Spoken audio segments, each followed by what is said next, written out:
नमस्कार। ना. ह. पालकर जी द्वारा रचित पुस्तक डॉक्टर हेडगेवार चरित्र पुस्तक श्रृंखला का भाग 8, जिसका नाम है और एकाएक आसमान ही फट पड़ा, आप सभी के सामने प्रस्तुत है।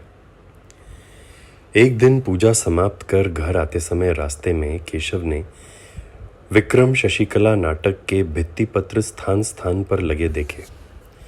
पत्रक देखकर केशव के मन में प्रश्न उठा कि यह कौन सा विक्रम है जिसके केवल श सीखने पर इतना गाजा बाजा हो रहा है। विक्रम शशिकला को बाल केशव ने विक्रम श शिकला अर्थात विक्रम ने श सीखा ऐसा पढ़ा। मैं तो मराठी की पुस्तकें घड़ाघड़ पढ़ सकता हूँ, पर उसके लिए कोई भी पीठ नहीं ठोकता।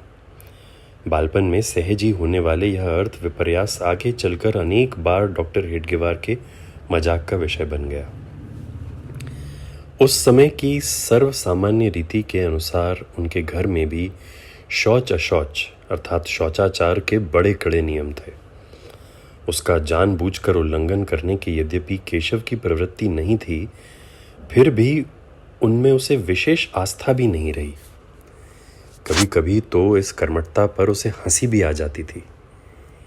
EGG एग मने अंडा, इस प्रकार केशव अंग्रेजी शब्द याद करने लगता कि उसके बड़े भाई का पारा चढ़ जाता था, और कभी कभी तो वे उसकी पुस्तक को भी हाथ से छीनकर बाहर आंगन में फेंक देते थे। हाँ, ऐसे अवसर पर रेवतीबाई आगे आकर महादेव शास्त्री को डांटती थी तथा केशव का पक्ष लेती थी। माता पिता की छत्र छाया में चलने वाला जीवन अत्यंत सुखद होता है। कोई मातृछाया का कोकिल के कूजन से निनादित पुष्पवती घनी अमराई की शीतल छाया से उपमा देता है, तो कोई कल्प वृक्ष की छाया सी मूर्तिमान ममता का रूप कहकर गुणगान करता है।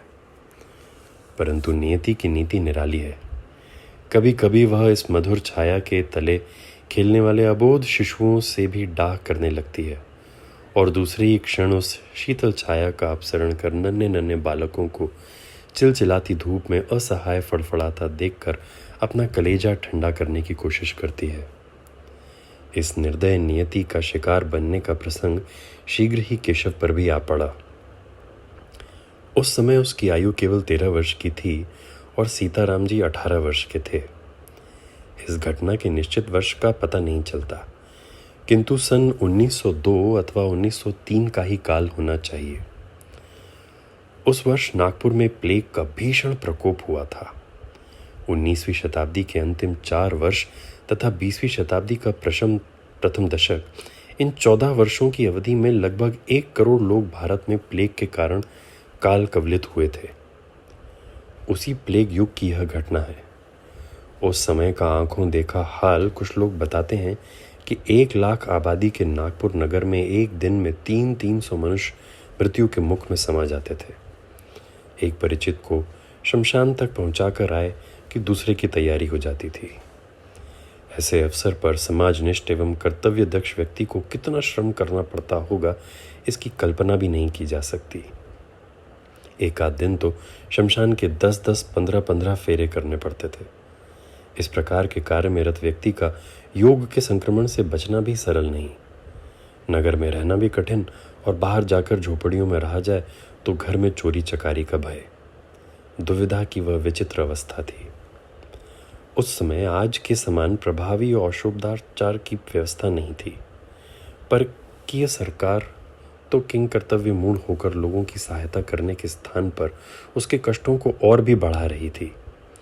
इस विषय में प्रसिद्ध क्रांतिकारी डॉक्टर खान खोजे लिखते हैं कि किसी को थोड़ी सी भी बीमारी हुई और सरकार को पता चला तो तुरंत सरकारी अधिकारी उसे शहर से बाहर ले जाकर टट्टरों से बने झोपड़ों में मरने को छोड़ देते थे। अनेक बार तो सरकारी डॉक्टरों को भी प्लेग का इतना भय लगता था कि वे रोगी को स्पर्श न करते हुए जबरदस्ती ही प्लेग कैंप में भेज देते थे। यदि रोग प्लेग से नहीं मरा तो इन कैंपों में सरकार की लापरवाही से तो निश्चित ही मर जाता था। यह लेख केसरी में 7 अगस्त 1953 में प्रकाशित हुआ। इस भीषण महामारी के समय बलिराम पंत हेडगेवार की अत्यंत विषम स्थिति हो गई थी। उन्होंने अपने घर में तो स्वच्छता की दृष्टि से सभी संभव उपाय अपनाने की दक्षता ली, परंतु शहर के बाहर जाकर झोपड़ी बनाकर रहने का विचार उन्हें स्वीकार नहीं था। अग्निहोत्र की दीक्षा तथा निर्धनता ये संभवतः उसके निर्णय के पीछे प्रमुख कारण होंगे, अथवा उनको अपने घर की शुचिता अतः असंक्राम्यता पर दृढ़ निष्ठा होगी। उस समय भी प्रातः 4 बजे उठने तथा ठंडे पानी से स्नान कर गूलर के पेड़ के नीचे बैठकर 7:30 बजे तक नित्य कर्म करते रहने का उसका क्रम अबाध चलता था।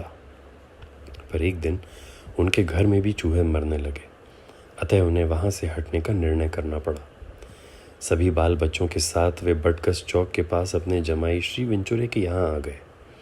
यहाँ आने के उपरांत भी वे नित्य प्रति देव पूजा के लिए अपने घर जाते ही थे, तथा किसी की अंतिम यात्रा के लिए बुलावा आया तो वे कभी भी टालम टोल न करते हुए कर्तव्य समझकर अवश्य जाते थे।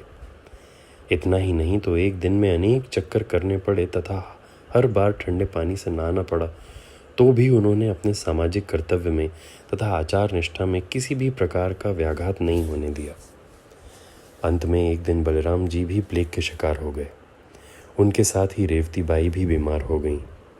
श्री विंचुरे और महादेव शास्त्री ने वैदिकीय शिक्षा और शुश्रूषा में कोई कसर नहीं रख छोड़ी, पर सब व्यर्थ हुआ।